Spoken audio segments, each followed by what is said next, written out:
guys, James here with Line of Sight. I'm here with Jim C. of Revic Optic. Jim, Good to see you, James. so what do we got here? So this is the new Revic PMR 4-28. We've taken a rifle scope and integrated a ballistic calculator into it. The way the system works is you download a Revic app onto your phone, input all your ballistic data, take that data, Bluetooth it into the scope. You can input 3 ballistic profiles and that scope will hold it standalone, so now you don't need your phone anymore. The system works really easy. Basically, it has locking turrets.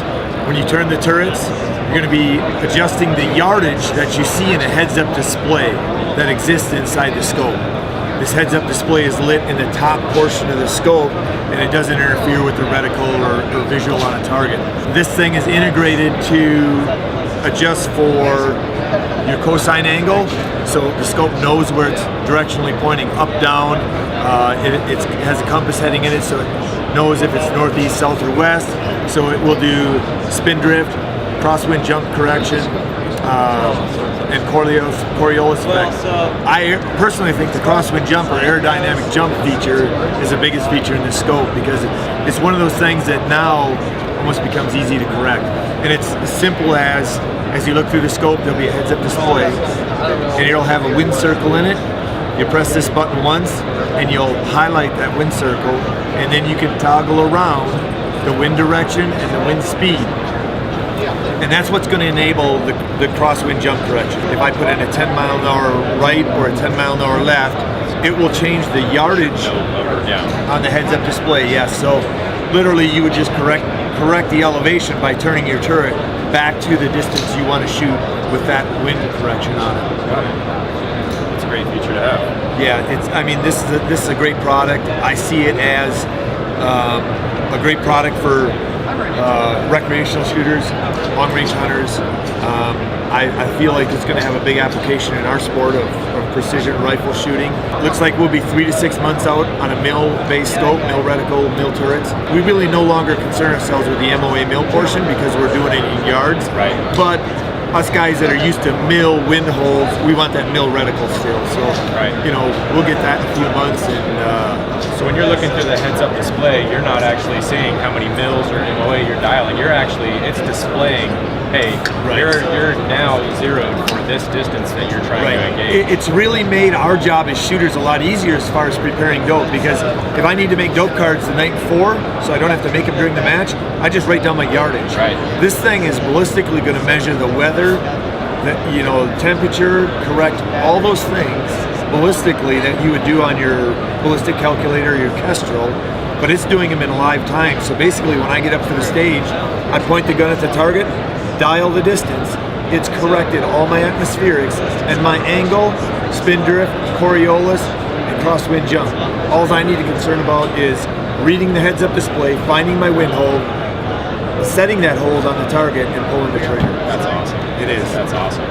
So with all these things working together, obviously you need to zero. Your knob works like a traditional scope. So as you dial that, it's the same thing. How do you sync the knob zero with the internal electronics? Can you demonstrate that? Sure. So let's pretend you mounted this scope on your gun.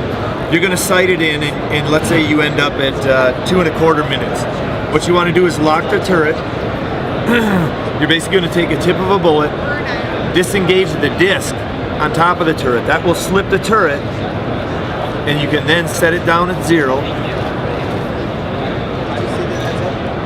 and re-engage the lock. So now we've just set our 0. You can basically pull the turret and set the 0 stop wherever you want. So this one's about 5 minutes under the 0. Okay. You can put that to a minute under the 0, half a minute under the 0, whatever you want. Once you have this zeroed, what you want to make sure you do is take the wind out of your ballistic app in this scope, because that crosswind jump is going to affect that 0 a little bit. Okay. So once that's out, we're going to go into the program, we're going to hit the main menu button, we're going to scroll through the options, we're going to hit HUD 0, which is heads up display 0. We're going to engage that again, and that is going to set our mechanicals to our electronics, so we have a true 0. So let's say in the middle of a match, your battery dies and you need to pop a new battery in there.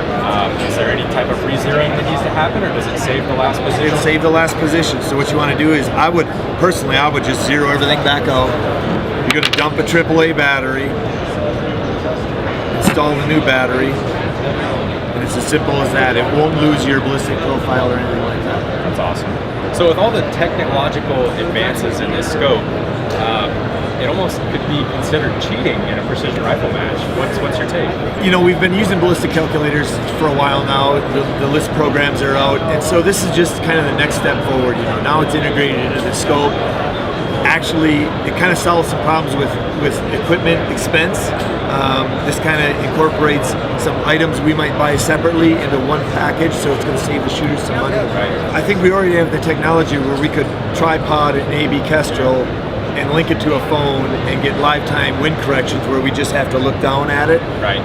So the difference is, we're instead of looking at a phone, we're looking at a scope. So really, I don't think it's going to matter in that effect. Nothing ever gets banned. It just, we progress through technology, and that's never going to stop as long as mankind is trying to beat the last guy that did it. Right. Just more tools for the tool bag. Exactly.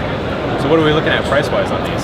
These are going to sell consumer direct, $2,750. And the plan was eliminate the dealer and the distributor, get the product in the consumer's hand at a reasonable price. We have 5-year electronics warranty and lifetime on the optics. The good thing about this is you still have the full mechanical systems that you'd use in a conventional scope. So, you know, even if there is electronic problems at a match or your battery dies, you know, you can still run your backup. That's good. Good stuff. Jim, thank you for talking to us. Thank you, sir. We're looking forward to checking one of these out at a match. Absolutely. Thank you. Thank you.